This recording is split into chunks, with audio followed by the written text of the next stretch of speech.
Boa noite. Essa é mais uma transmissão da programação BDB Cultural, uma parceria colaborativa entre a Biblioteca Demonstrativa do Brasil, Maria da Conceição Moreira Salles, o Instituto Voar, Arte para Infância e Juventude e o Governo Federal. Hoje a gente vai falar sobre RPG. E para esse bate-papo, eu estou aqui com Juliano Batalha, mestre e narrador. Tudo bom, Juliano? Boa noite. Mestre, bom, na verdade não vou narrar hoje, mas vou fazer esse papel hoje aqui para poder contar para vocês um pouco mais como que se joga, como que começa, como que aconteceu. Estamos aí para isso. Massa. Vamos começar do princípio, então. O que é RPG? Bom, RPG é da sigla, né, de Roleplay Game, ou jogos de interpretação, né? Surgiu em 71, quando um grupo decidiu criar um sistema, uma parada de regras, que o primeiro, até hoje também muito famoso, que é o Dungeons and Dragons. E aí esse estilo de jogo, né, que é um jogo de fantasia, onde você tem a figura de uma pessoa que conta uma história e você tem os personagens, ele foi se propagando com diferentes cenários, com diferentes temas, com diferentes regras. E aí, até hoje, né, o RPG ainda é presente ainda nas nossas vidas. Tanto analogicamente, né, como, por exemplo, na mesa, na frente do seu amigo, também de maneira digital, em jogos eletrônicos, né. O estilo, você tem essa categoria até em jogos de videogame também hoje, então está presente. RPG, na verdade, como a gente falou no início, é contar a história, né. Contar a história, isso daí é inerente do ser humano, né. A gente aprende e ensina através de contação de histórias. Para contar essa história, para a gente jogar, né?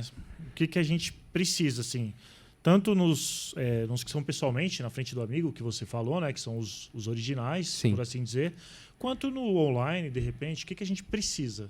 Bom, pode não parecer assim tão óbvio, mas a gente precisa, primeiramente, de um grupo. Nesse grupo, né, já fica a recomendação que para quem está começando, no máximo 5, sendo que nesses 5 você teria a figura do mestre, né, ou narrador, e os jogadores. Um narrador, 4 jogadores, daí a recomendação que eu fico para quem está começando. Você precisa primeiro desse grupo. Tendo o grupo, eles vão decidir entre eles quem é que vai ficar responsável por contar a história. Aí, esse daí, o que vai contar a história, é o que vai ser eleito para ser o narrador/mestre. Entendi. Então a gente tem o mestre, narrador, Exato. os jogadores. Isso. Para eu ser um mestre, eu já quero ser mestre, eu estou chegando agora. Eu já quero saber como é que eu faço para ser mestre. Para eu ser mestre, o que eu preciso para ser um bom narrador? O termo mestre, né, ele já causa assim, um pouco de... O pessoal fala assim, mas o que é o mestre? Ele vai saber todas as regras e tudo? Bom, não necessariamente isso, né? Quando você tem um grupo e é eleito uma pessoa para ser o mestre daquele grupo, então qual que vai ser a responsabilidade dele perante aquele grupo? Bom, primeiro eles vão escolher o sistema, né? Qual o sistema? Tem diversos, a gente vai falar sobre isso daqui a pouquinho, né? Tem AD&D, tem Vampiro, Cyberpunk, tem determinados temas. Vocês vão escolher o tema, o mestre vai escolher o sistema, né? E aí ele vai ficar responsável pelo quê? Por estudar aquelas regras para os jogadores, estudar o cenário para os jogadores e aí compor uma história para eles. Escrever uma história. E aí já começa já o que você precisa fazer para ser um bom, para você começar e também ser um bom mestre narrador também. Bom, o primeiro passo é sempre na questão do seu sistema, você vai entender como ele funciona, entender, dominar as regras dele. Quando você for compor a história junto com o sistema, sempre tenha um roteiro para os seus jogadores. Roteiro, o que eu quero dizer a história vai começar, ela vai ter um desenvolvimento e ela vai ter um fim para ela poder encerrar. Sempre deixe claro para os seus jogadores, quando vocês forem começar, que uma sessão, né, uma sessão de RPG, que normalmente dura entre 3 e 4 horas, ela sempre vai ter um começo nesse roteiro e ela vai finalizar naquilo ali. Apesar do jogo de interpretação ele estar sujeito a qualquer vontade dos jogadores, né? Porque como funciona? O jogador ele conta uma história, né? Ele está sentado à mesa com vocês, está observando, ele está contando o que está acontecendo no cenário.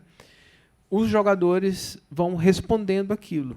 E apesar do jogador ter toda a liberdade de poder fazer o que bem entender durante o jogo, ele tem que fazer com que as consequências das ações dos jogadores sempre levem para aquele determinado objetivo que ele traçou lá atrás, quando ele compôs a história dele, né?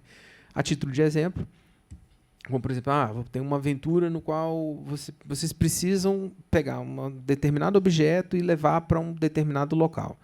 Nesse local tem durante o mestre dos magos, não, o Lord of the Rings, o Senhor dos Anéis. Sim, tem que levar lá a Fellowship of the Ring, tem que levar o anel. Exato. A aventura basicamente é o percurso, né? A jornada dele, você tem um objetivo comum, fazer uma entrega daquilo até do ponto A ao ponto B. A história toda baseia-se em quê? Na jornada dele até ali.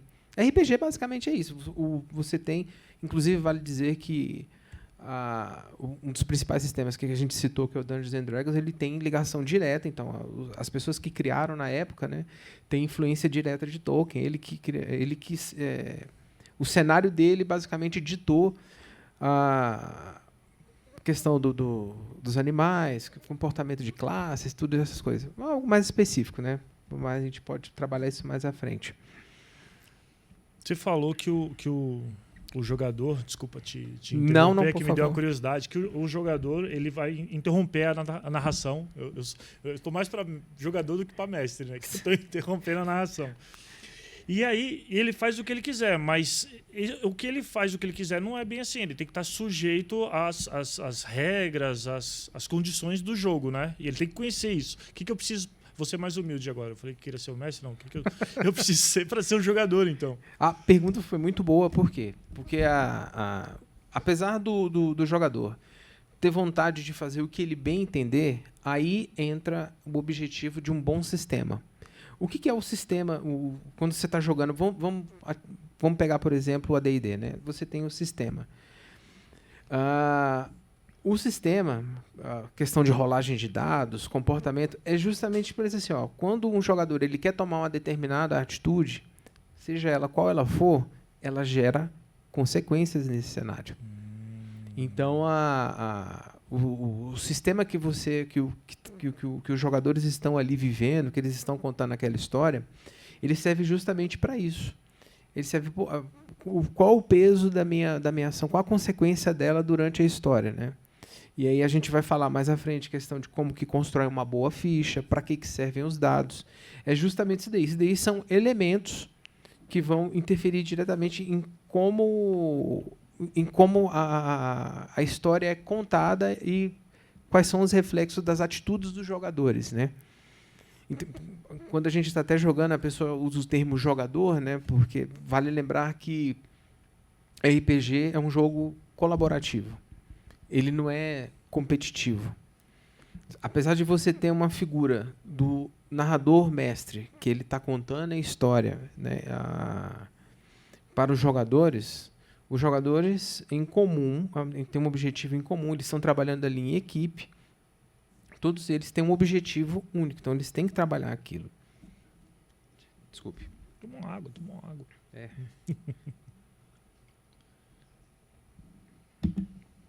Então eles têm que, voltando, eles têm que trabalhar em conjunto com aquilo.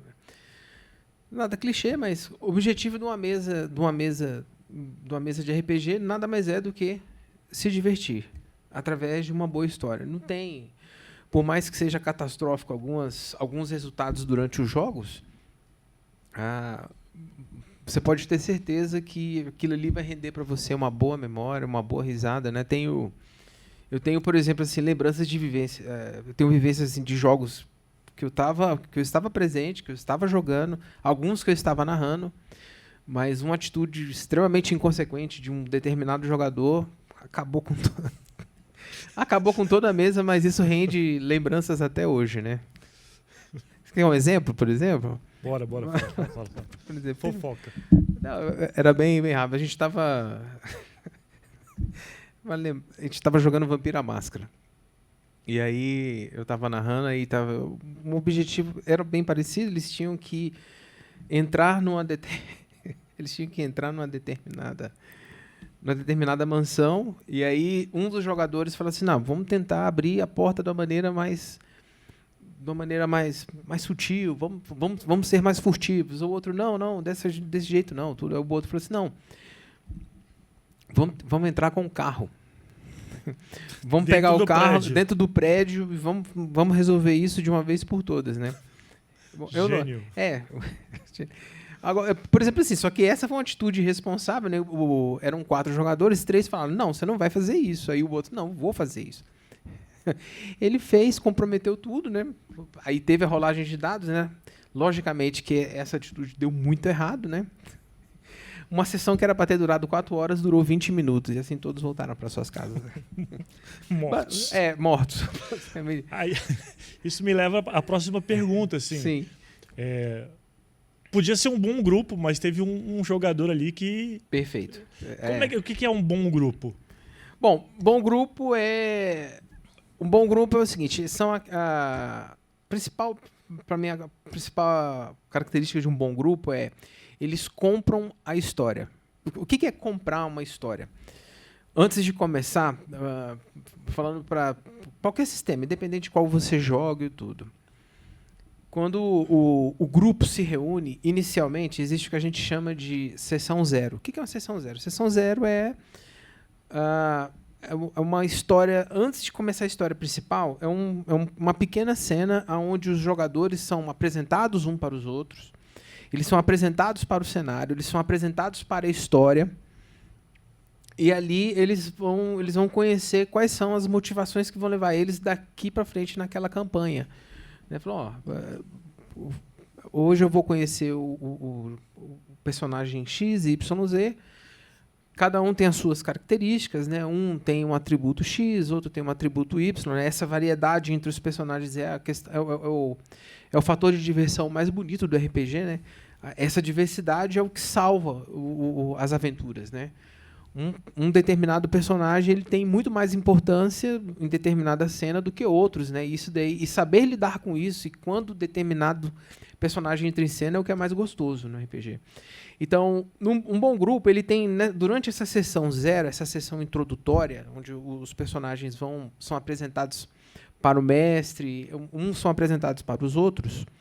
Deixa eu só perguntar, é nesse Sim. momento dessa sessão zero que cada um escolhe quem vai ser e fazem as fichas ou não é ainda aí? Então, excelente pergunta. Na sessão zero, a gente escreve os personagens, né? A gente compõe as fichas, né? Para você que está iniciando, que nunca jogou RPG, o que eu recomendo? Criar o personagem é uma coisa muito gostosa, assim, no RPG, né? Porque você consegue colocar os atributos que você quer, vantagens, desvantagens, elementos da história que vão interferir, né? O seu background do seu personagem, né? É algo muito legal de se fazer, né? Então, mas para quem está começando, para quem está cru de tudo, o que eu recomendo? Quando você for começar, já pegue personagens prontos, né? No próprio D&D, Vampiro à Máscara, tem Chamado de Cthulhu também, que tem um sistema muito bom também. Para quem está começando, no final do livro ele sempre apresenta personagens já prontos para quem está começando, para você ver como que se desenrola uma aventura, qual é o seu estilo de jogo, para saber como você se comporta, né? E terminando de responder a pergunta sobre um bom grupo, seus personagens e você eles estão comprando a história, eles estão gostando da história, estão vivenciando a história, né? Eles estão procurando interagir entre eles e assumir aquele personagem que ele está interpretando. Lembrando, um jogo de interpretação, né? Então, quando você tá jogando, o interessante é você aceitar a imersão daquilo. Você fala: eu vou jogar, não, eu vou mudar os meus trejeitos, vou falar de maneira diferente, vou me comportar de maneira diferente. Daquele exato momento não é o Juliano a pessoa, mas sim o personagem que está jogando naquela cena. Aproveitando, Uma dica, né, para quem vai começar, né? Saiba escolher o local onde vocês vão jogar. E avisem para todo mundo aonde que vocês vão jogar. Porque já vi situações bem delicadas acontecerem, inclusive... Porque pessoas estavam jogando RPG indeterminada e outras pessoas estavam passando por perto, ouviram acontecendo e interpretaram de maneira completamente errada. A garota até riu ali. Muita gente foi constrangida. Você falou para escolher o local.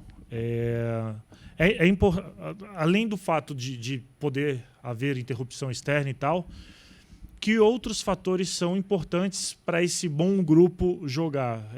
Sei lá, constância, sempre ter as ferramentas à mão, e aí? Ferramenta, eu falei ferramenta, mas deu para entender, né? Certíssimo. Por incrível que pareça, hoje, na minha experiência, né, não que tenha uma pesquisa que mostre isso, mas eu posso falar para você, eu tenho poucas aventuras encerradas na minha vida, mas tenho milhões que começaram e não terminaram. Então isso leva assim, assiduidade, né? Constância. O que eu recomendo para o grupo, né? E essa dica eu levo para o jogador e para o narrador. Quando você senta com o seu grupo e define, escolham o dia e não faltem. Qual é a condição que você tem de jogar? Uma vez por mês? 2 vezes por mês? Tá. E quando você for jogar, nesse dia, quanto tempo vocês vão investir nisso? 3, 4 horas? Então, sigam à risca isso que foi combinado entre vocês. Muitos grupos encerram, aventuras sensacionais, histórias lindas são contadas, mas morrem por quê? Todo mundo tem suas atividades, compromissos e afins e tudo, mas quando você tem um grupo, tente ajustar a sua agenda para que não afete. Por quê? A falta de um jogador é possível, por exemplo, temos um narrador, 4 jogadores, um teve que faltar. É possível, mesmo assim, a sessão acontecer? É possível. Mas, por exemplo, nesse caso, o que acontece? O narrador pega a ficha do jogador faltante, né, por exemplo, e aí, entre aspas, pilota ele, né? Falando, não, eu vou colocar ele aqui na história, vou tentar colocá-lo dessa maneira. Só que ele não teve vivência, né? E aí, o que acontece? Quando vão voltar para aquela outra cena, passou-se 30 dias, vamos para a segunda sessão, né? Aí lá o pessoal vai ter que inteirar, deixar o cara atualizado. Olha aqui, seu personagem fez isso é assado e tudo, né? E como o RPG é um jogo de interpretação e ele reflete um pouco o que acontece um pouco que acontece na nossa vida, os personagens evoluem, né? Então todo sistema de RPG ele tem uma coisa que o seu personagem, cada vez que ele vai tendo sucesso e até fracasso, às vezes assim, né, aprendizado no fim das aventuras, ele vai ganhando o famoso ponto de experiência, né? Então XP. Exatamente, o famoso XP, né? XP é legal, bacana, o fator de permite seu personagem ficar melhor e vai se adaptando e tudo, mas vale lembrar também que não é tudo, né? RPG não é, lembrando para todo mundo que eu falo, não é uma competição. Você não precisa ter o personagem mais pompeiro, você tem que contar a melhor história. A gente sempre tem que lembrar disso. Você falou que o narrador ele pode pilotar, né? Precisa de alguns atributos, não só para ele pilotar outros personagens faltantes, mas pilotar a história.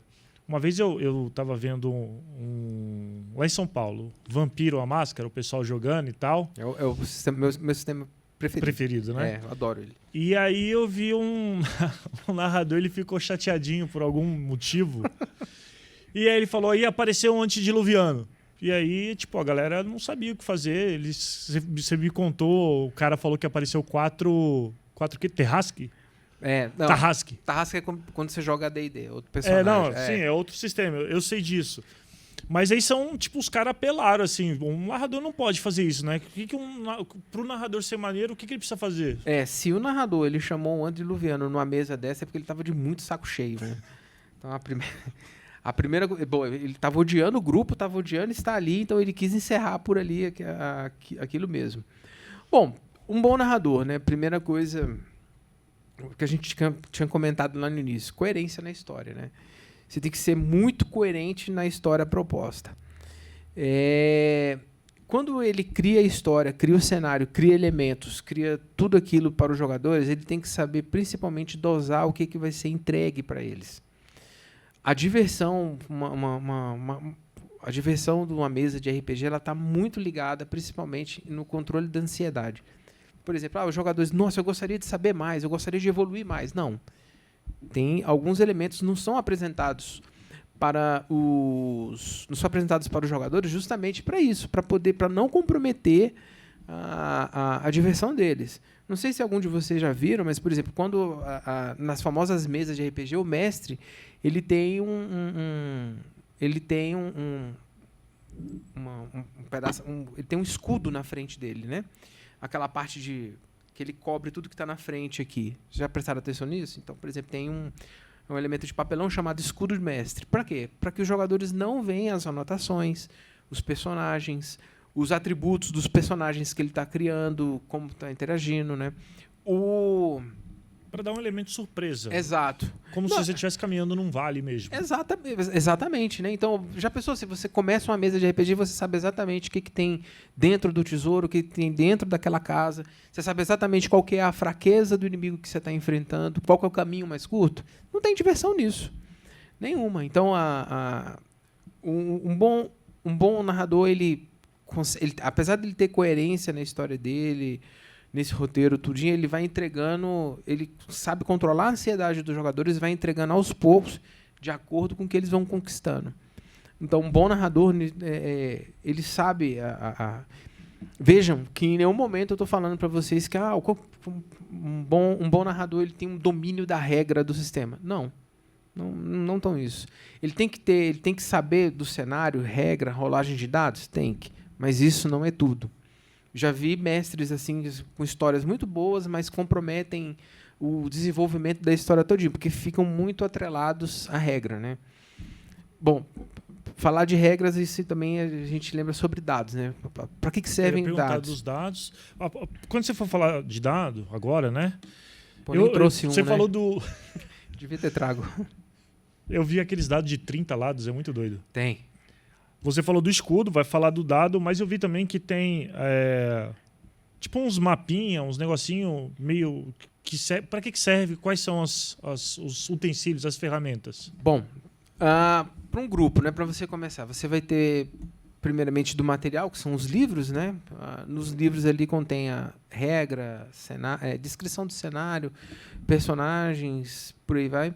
Você vai precisar de papel, lápis, para você poder escrever e compor a sua ficha. E você tem elementos acessórios que são para você complementar a realidade que está sendo descrita ali. Dados. O mais importante, até fez parte da arte que a gente colocou nas nossas redes. O dado ele é um objeto que serve para representar a aleatoriedade, né? 6 dados, você tem de 6 faces, tem de 10, tem de 12, tem de 20, tem de milhões. Tem diversas variedades de dados. Ele serve justamente para isso, para definir como que funciona a aleatoriedade dos seus atos.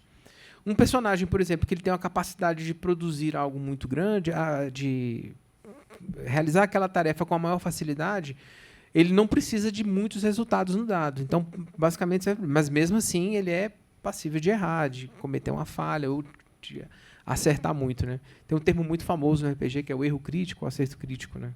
Que é quando você tira o máximo ou o mínimo, né? Quando você tem o máximo, algo muito bom acontece. Quando você tira o mínimo crítico, você se dá mal. Muito, bastante. Então você precisa de dados, né? Se você não tiver dados, você pode utilizar aplicativo de celular. Tem aplicativo de celular que é bem bacana, que já você deixa na mesa e já consegue fazer a rolagem que você bem entender. E, na maioria das vezes, quando os seus personagens precisam interagir com outros personagens da história, onde envolve percepção espacial, movimento, manobra, aí entra a questão de mapas e miniaturas. Não é obrigatório, mas recomendo. Porque você, como narrador, você tem que facilitar muito a abstração do que está sendo dito para o jogador. Quando você fala para ele, assim, olha, determinado fulano está na sua linha de visão. O que você faz? Bom, está na sua linha de visão, mas qual que é a distância? tem algo que afeta? Tá, qual que é a luminosidade daquilo? Então, tem... Ângulo. Exato. Então, a gente utiliza miniatura e mapa para quê? Para mostrar posicionamento, né? Para você facilitar a percepção do que está sendo descrito para o jogador. Não é obrigatório, mas recomendo. Ajuda, né? Demais. E a gente falou dos sistemas, eu falei antediluviano, vamos falar um pouquinho do sistema e explicar o que quer dizer Tarrasque, antediluviano. Acho que a gente pode começar a falar do primeiro, que é o primeiro, né? Caverna do Dragão. Dungeons and Dragons. Aí eu falei Caverna do Dragão, tem a ver? Tem muito a ver. Porque, na verdade, Caverna do Dragão foi um desenho que foi criado baseado numa aventura.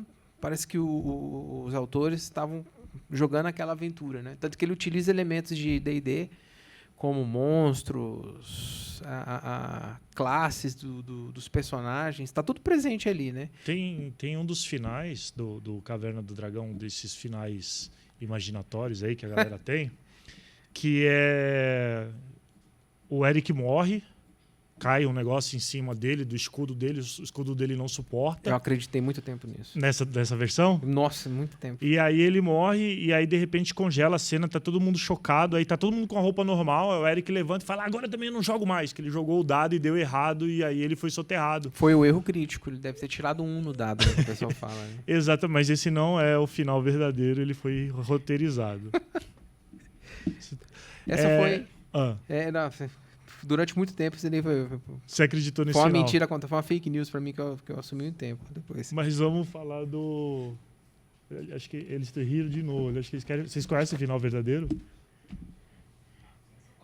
Não, tem um que é verdadeiro, que foi roteirizado. Fala sobre o sistema, Dungeons and Dragons. Bom, Dungeons and Dragons é um sistema que foi baseado... Lá no início a gente falou, né? Que teve grande influência de Tolkien, né? Onde você está vivendo um mundo medieval, onde você tem criaturas fantásticas como orcs, elfos, humanos, você tem criaturas como dragões, né? Então você tem fantasia, você tem a fantasia ali toda ali, a clássica ali sendo contada ali, né? Só que pelo fato dela ter muito tempo, né? Hoje ela é muito rica, né? E ela tem, não só isso, ela tem histórias que se tornaram suplementos, né? Então, o que é um suplemento? Quando você tem... como se fosse... Um patch? Como se fosse um patch, né? Como se fosse um DLC, como eles falam, né? Suplemento é quando você, por exemplo, poxa, eu gostaria de saber mais sobre essa localização da história. Então, aí o pessoal percebe, cria-se um livro, conta um pouco mais sobre aquela história e tudo.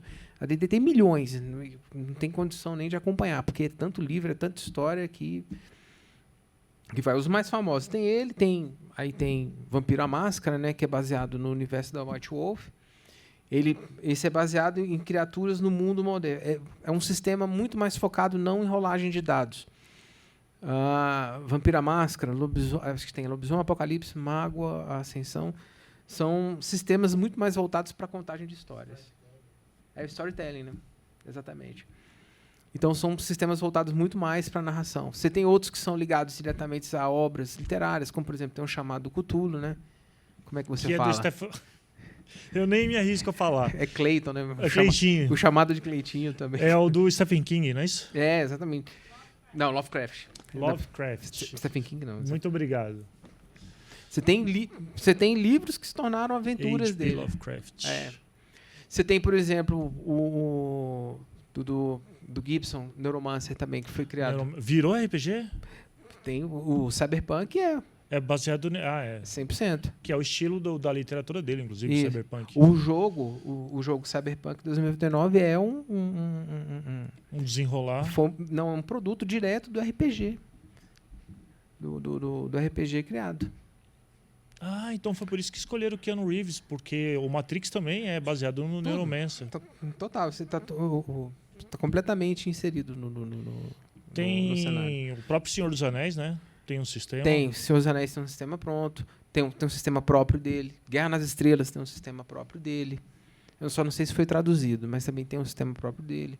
Tem um sistema de supers, para que se você quiser jogar um cenário onde que você é um herói. Tem outros também que são bem mais pesados, nem vou citar aqui não, porque envolve temas bem adultos, né? Se você for indicar para começar, eu sei que isso é muito particular, vai muito da característica de cada pessoa e tal, com que ele se identifica, mas um sistema tranquilo e bem documentado. Eu iria hoje. É porque, bom, a pergunta é muito boa, mas isso vai muito do grupo, né? Se o grupo gosta muito, o narrador percebe isso. Quando vocês se reúnem, você fala, poxa, quero jogar um RPG e tudo. Qual que é o foco de vocês? Mais ação, contar uma boa história e tudo. Se o grupo ele é focado muito em ganhar, em evoluir personagem, construir aquilo, fazer um personagem poderoso, fazer com que ele tenha tesouros, afins, vai na D&D. A D&D hoje está na 5ª versão, se não me falha a memória. O sistema está bem mais fácil, está muito mais amigável para quem está começando. Agora, se você prefere contar a história, ter uma conversa e rolar pouco dado, aí eu recomendo muito o sistema de storytelling. Né? Porque, tipo a Máscara. O Vampiro à Máscara ele faz parte. Você tem, a White Wolf criou um sistema chamado storytelling. Aí ele tem os cenários dentro dele, né? Você tem Vampiro à Máscara, você tem Lobisomem Apocalipse, você tem Mago Ascensão, tem outro sistema. Para o meu grupo, na época, né, o pessoal se preocupava muito mais em contar a história e ter uma resposta. Ah, fiz isso, não, então fiz assado. As rolagens de dados eram muito poucas. Aí, esse foi um sistema que se deu bem para a gente. Então, se você prefere contar mais a história, conversar mais, storytelling eu recomendo. Se você quer aventuras rápidas, quer evoluir o personagem, ver como é que funciona, a D&D. Chamado do Cthulhu, eu confesso que eu acho ele um pouco... O sistema eu acho ele um pouco cascudo, ele é meio mediano assim no início, mas é excelente. Tem sessões que eu já joguei de Chamado Cthulhu também, que o terror é bem pesado. Tem alguma coisa que eu não perguntei, que a gente não falou, que você acha necessário? Porque eu realmente sou muito iniciante nesse negócio de RPG. Bom, a gente falou sobre o grupo, né? Questão de material. Apesar de ser uma prática assim que tem você precisa de pouco para começar, né? Se você tiver, por exemplo, uma boa conexão de internet, ou papel e mesa e um livro, né? Sempre procure dividir tudo com o seu grupo, né? Vão comprar um livro? Não só o que compra. Todo mundo divide tudo, né? Boa. O que eu recomendo... os sistemas atuais que estão à venda estão muito caros. Dá uma pesquisada na internet. Existem sistemas que são de graça, que você pode baixar o PDF, né, que já apresenta o sistema. Você tem alguns também, alguns sistemas que vão ser lançados. Normalmente, de 1 a 2 anos, eles disponibilizam material de graça para que você faça parte de uma equipe de teste. Para você beta tester. Exatamente. Exatamente, isso é um beta tester. Existem... Quando você passa a jogar RPG e você vai procurar, por incrível que pareça, nesses canais como Discord e tudo, tem muitos grupos que você tem narradores e jogadores que estão procurando também outros jogadores para poderem preencher uma vaga de um outro que não está jogando. Né? Então, por exemplo, se você entrar em Discord RPG, né? Então eu tenho... O Discord é um aplicativo de jogo, é um chat, é o quê? É um chat. Perdão. O Discord é um aplicativo de chat de voz, né? Onde você tem um canal, você tem um servidor, onde você pode utilizar ele para diversos fins, né? Um deles é jogar RPG, né? Eu tenho um canal chamado Forja de Aventuras, no qual a gente tem aventuras em terça, quinta e sexta, onde diversos sistemas são narrados, né? Que é o Rodrigo, que é o meu parceiro, que é ele que cuida lá. Então, ele que narra, eu que cuido para ele na parte de arte e tudo. Mas ele é o principal narrador. Ele, na verdade, é o mestre.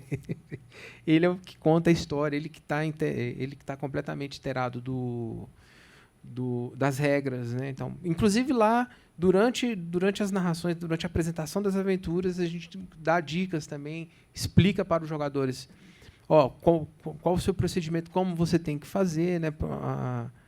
Qual informação que você tem que ir atrás para você se tornar um jogador melhor. Massa. considerações finais, acho que eram essas, né? Bom, RPG foi um jogo que é um jogo que ele traz muitos benefícios, né? Recomendo, apesar dele ter sofrido na década de 90, 80 ter sofrido aí ataques de fake news, lembra?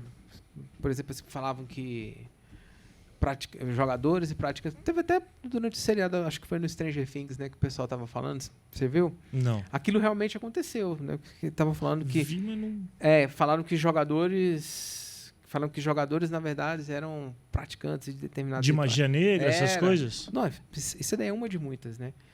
Mas tem como toda atividade, tem uma galera que sempre sai do limite, né? Eu imagino que deva ser um excelente exercício para trabalhar a capacidade imaginativa, a narrativa e mesmo lidar com situações diferentes que no dia a dia você pode aplicar. Você falou mesmo que em algum momento que no dia a dia a gente acaba... Foi antes, né? Quando a gente estava conversando antes. Quando a gente está mandando um caô, a gente está exercitando um pouco de RPG, criando uma realidade paralela. Na mesa, quando você pega um saleiro, você fala, eu estava aqui e o carro estava aqui na frente, você está jogando RPG. Não, ele bateu aqui na lateral, aí você pega e bota... Você está jogando RPG naquele exato momento, né? Quando está contando um evento cotidiano, né? Uma coisa muito boa, assim, interferiu na minha vida, assim, né? Para eu poder contar boas histórias, eu tive que buscar muita informação fora dos jogos, né? Tive que ler livros, saber mais sobre determinado tema, né? Porque o RPG ele pode acontecer em qualquer universo, em qualquer época. Então, e para você contar, você tem que saber exatamente daquilo. Uma aventura que você precisa narrar que se passa, por exemplo, na Segunda Guerra. Você tem que saber sobre aquele cenário, você tem que ler, você tem que ir atrás daquilo, né? Então, assim, criatividade e imaginação. Vai lá. Essa ideia é a primeira de todas, né? Interação social, saber lidar com pressão. Ser nerd, né? Vamos abrir para a galera. Que alguém quer comentar, quer falar, perguntar. Boa noite. Boa Queria noite. agradecer pela oportunidade. Só fazendo uma complementação, esse movimento que a gente teve nos anos 80 e 90, né, de uma perspectiva muito negativa, né, a respeito de jogos, de RPG, ela tem um nome técnico, é Satanic Panic. Olha só. E a gente aqui tem... é informação. E assim, a gente tem inúmeros relatos. Nesse ponto, foi mais forte nos Estados Unidos do que aqui no Brasil. Enfim, grupos de adolescentes que sofreram bullying, que chegaram a ser até criminalizados pela polícia por terem... Pela polícia? Pela polícia. Foram criminalizados, né, esqueci a palavra.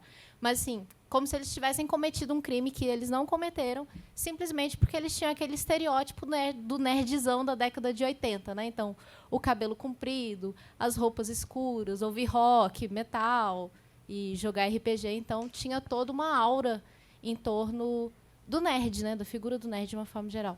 Uma aura negativa. Como é que é o seu nome? Rebeca. Rebeca, muito obrigado pela colaboração. Obrigada. Mais alguém? Primeiro, Marcelo, obrigado. Tudo bom, Marcelo? Só complementando o que ela falou, para mim, o principal, para mim, iniciar o RPG foi esse negócio Você falou, se é ruim, se estão criminalizando, eu tô dentro. Tinha várias histórias dizendo que a caixa inicial do D&D era do diabo, porque tinha um dragãozão na capa. Mas, tirando essa complementação, gostaria de perguntar para você... Juliano Batalha. Ô, Juliano, você acha que o vampiro ele bebeu muito da fonte dos livros da Anne Rice, esse modelo de história? Bebeu diretamente, né? Total. Para quem leu O Vampiro Lestat, ou você vai observar principalmente características de determinados clãs que estão ali, ipsis literis. Por exemplo, você conhece um pouco sobre o sistema? Sim. Então, Lestat, você sabe que ele é um toreador legítimo, né, que está ali, né? E na verdade ele Liu é um gangrel, né? Você pode definir como... ele, na verdade, se você vê, O Louis, na verdade, não era um personagem muito legal. Era o Lestat que era...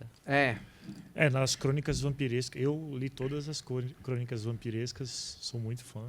Li As Bruxas também. Só porque você falou do Louis, ele é uma pessoa, um vampiro horrível. Isso. Não, ele é terrível. Inclusive, E as skills dele são baixas também, né? são. Mas, por exemplo, assim, o que a Rebeca comentou, essa questão da versão dos jogos de RPG, o pessoal tinha conseguido tentar controlar. Depois veio... Aí quando surgiu, eu acho que foi em 94, que veio a primeira versão de Vampiro à Máscara, que veio como complemento de GURPS, se não me falha a memória. Aí os jogadores de Vampiro vieram e reforçou. Aí veio de novo esse segundo movimento de aversão.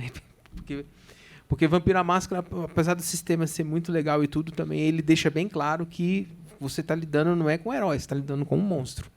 E com pessoa... falando um pouco do sistema, né? Então, por exemplo, assim, na verdade, quando você está jogando... O sistema da White Wolf, ele é adulto. Ele não é... Acho que a partir de 16 anos, né? Que tem que... Acho que essa é a classificação indicativa, né? Quando você começa, na primeira página, ele fala, olha, vampiros, lobisomens, magos não são heróis. São monstros. E quando você está contando essa história, você está contando com... Você está contando a história... O protagonismo é de um monstro. O protagonismo de um monstro. Você está vivendo no seu limite, né? Você pode perder sua humanidade, você pode arrebentar com tudo e tudo. Tanto que um bom... Tem uma vez eu vi uma pessoa falando sobre os sistemas de storytelling. Uma história muito boa é contada em cima do defeito dos personagens, principalmente sobre esse limite que eles estão vivendo, né? Ele pega bem nesse aspecto, né? Respondeu? Alguém mais quer perguntar? Vocês dois que chegaram? Eu tenho certeza que ela quer fazer uma interação. Eu não sei por que eu tenho essa... Você pode interagir da seguinte maneira. Tá? Você está numa taverna. Tá? Entra uma pessoa e ela está pedindo ajuda. Ela tem farrapos. E ela está carregando um livro e ela vai falar, eu preciso entregar esse livro, e ela morre. O que você faz?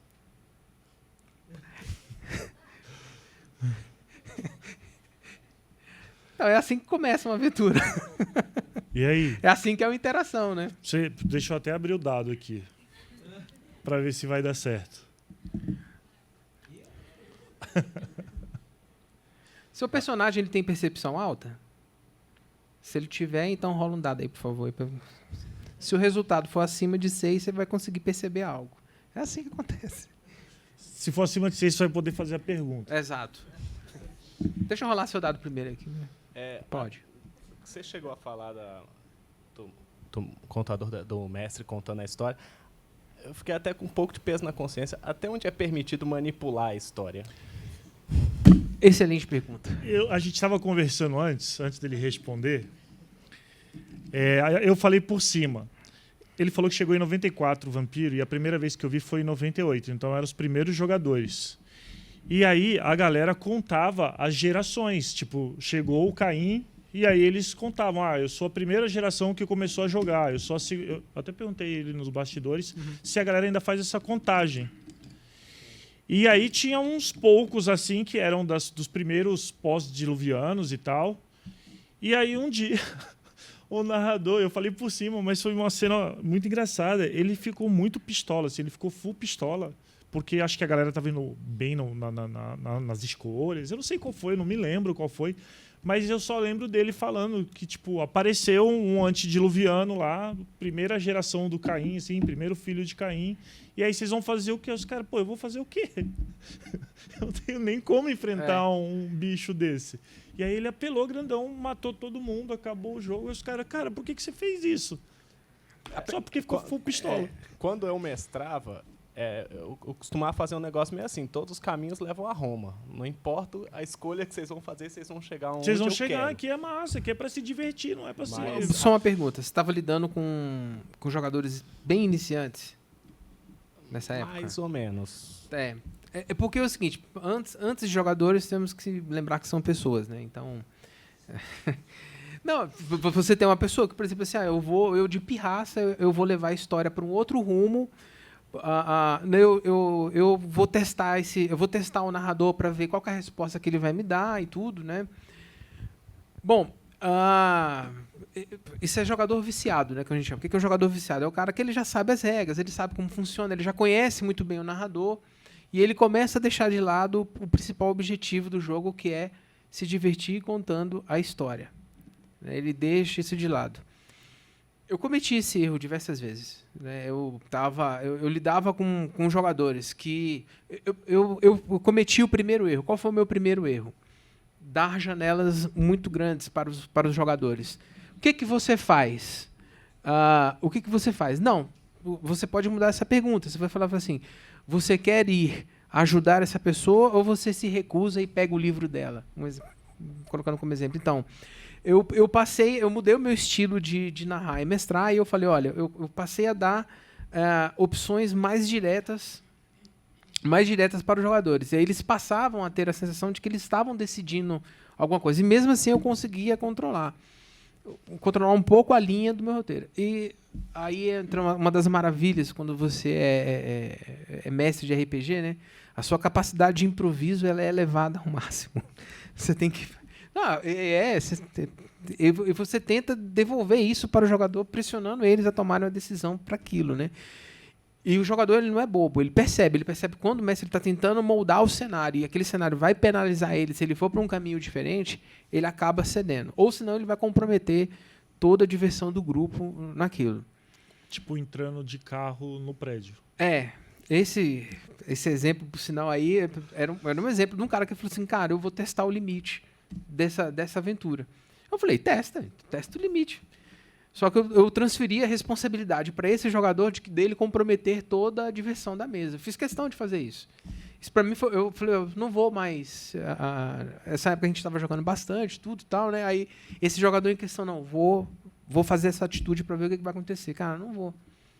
Não, vou deixar acontecer isso, vou deixar a consequência afetar todo o jogo porque você consegue perceber que esse tipo de jogador ele não está comprometido com a história, ele está comprometido em confrontar uma determinada pessoa ou situação daquilo. Ele quer provar um determinado ponto. Nada mais além daquilo. Quer ser chato. Respondeu? Mas não fique mal, não. Manipule mesmo, não tem problema. Pode manipular toda a realidade, por favor. Mas com verossimilhança, né? Tipo, não adianta aparecer... não, agora tem 2 Tiamat na sua frente. 2, né? Tiamat é único, né? Exatamente, só tem um. Como é que você vai botar 2? O cara colocou 8 Tiamat na aventura já. Eu falei assim, ué, cara... 8? 8? Só tem uma. Eu me matei no jogo. Falei, não tem sentido viver. Tá, pronto. Tá ótimo. Mais alguma pergunta? Alguém? Não? Bom, massa. Bora? Ricardo, você ainda está bem... Juliano. Você ainda está muito bem ambientado com o cenário Dungeons and Dragons? Dungeons and Dragons, a última vez que eu joguei foi 2017. Não. Não, tá bom. Tô um pouco desatualizado. É porque é o seguinte...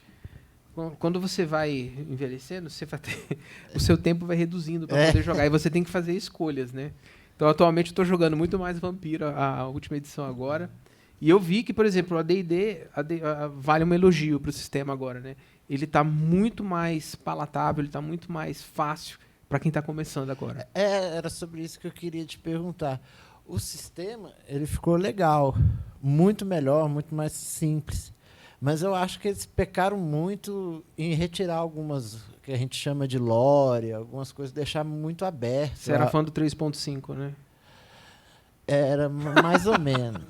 Mais ou menos. Quem é fã do eu era fã do AD&D mesmo. Ah.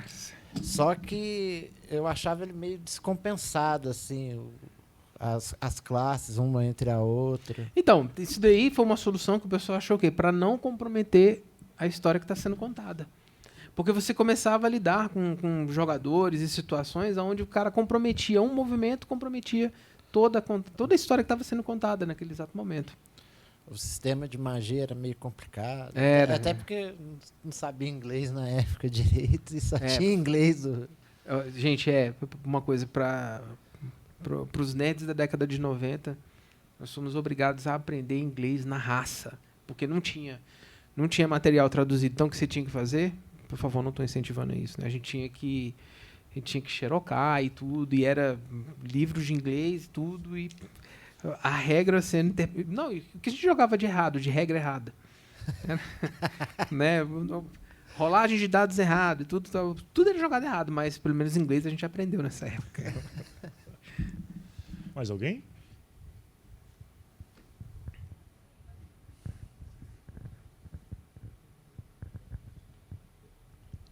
Pode ir, Rebeca. Ele é da equipe. Rola o dado. Eu só queria tirar uma dúvida. A última vez que eu joguei tem uns 4 meses, mais ou menos. Foi no interclasse da escola onde eu dou aula. E aí tem sempre aquele grupo que odeia atividade física. Então, a gente se fechou numa sala e começou a jogar. Estereótipo. E aí, assim, eu nunca cheguei a ler, né, essas edições mais novas do D&D. Na verdade, eu não tinha conhecimento que tinha uma questão de edições, né, mais antigas e mais novas. Essa questão, por exemplo, Vou dar um exemplo daquilo que eu conheço, principalmente do mundo do Senhor dos Anéis. Então, a gente tem esse estereótipo, por exemplo, do anão, que é aquele, né, meio força bruta, ignorante, tempestivo. Tem o elfo, que normalmente tem treta com o anão, que é habilidoso, é meio vaidoso, meio soberbo. Ladrão, né? Um elfo. Essas características ainda permanecem? Sim. Sim, né? Não só isso também, mas também tem a questão dos alinhamentos também, que eu acho sensacional. E você pode, inclusive, misturar, por exemplo, você pode fazer um personagem que ele tem, por exemplo, você pode fazer um anão que tem essas características, por exemplo, que seja um mais calmo.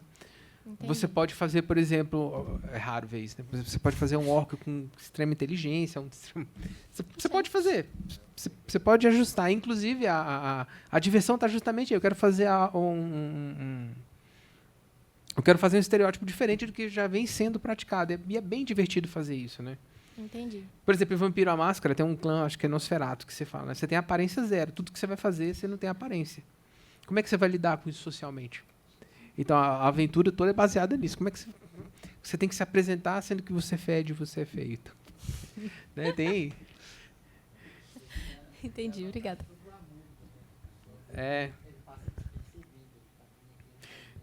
Teve uma aventura, só pra gente encerrar, foi de AD&D, inclusive, que eu achei sensacional, que o cara tava escrevendo, você tem a ficha do personagem, na ficha do personagem você coloca os seus principais atributos, né? E aí ele colocou lá herborismo, capacidade de falar com pássaros, tal. Aí ele colocou o último item dele lá, né? Costura. E aí o cara olhou costura e tudo tal, e aí ele virou pra mim e falou assim, essa habilidade vai salvar a gente na aventura um dia, né? Aí, a partir do 3º, 4º cenário e tudo, aí alguém pegou esse anão, que ele tinha essa habilidade de costura e tudo, e o pessoal ficou fazendo piada com ele. E aí, o monstro apareceu, e aí, você vai usar essa costura pra quê? Vai colocar agulha nele e tudo e tal? O cara ficou rindo, né? Ele falou, não, tudo bem, beleza. Aí teve uma determinada situação que eles pegaram e jogaram um grupo na água. E aí parte dos equipamentos foram embora e tudo tal. E dentre esses equipamentos, o principal tinha ido, que era o mapa deles, para eles poderem chegar em determinado local. Só que esse anão, ele tinha costurado esse mapa. Então, ele não perdeu. A habilidade de costura dele foi o que salvou foi o que salvou o determinado... Foi o que salvou o grupo. Conseguir avançar. Aí a gente ficou durante 4 anos ele falando na nossa cara isso, né? Ele falou assim, olha a habilidade aqui, ó, que vocês falaram que isso não servia. Um anão sabe costurar. Eu falei, tudo bem. E vou ouvir isso até hoje. Bom, Juliano, muito obrigado aí pela conversa. Eu que agradeço. Pelas dicas. Eu sou Gustavo Cordeiro, eu esqueci de me apresentar no começo, mas estava lá no papelzinho também. Muito obrigado, boa noite a todos aí, espero que vocês tenham gostado. Muito obrigado.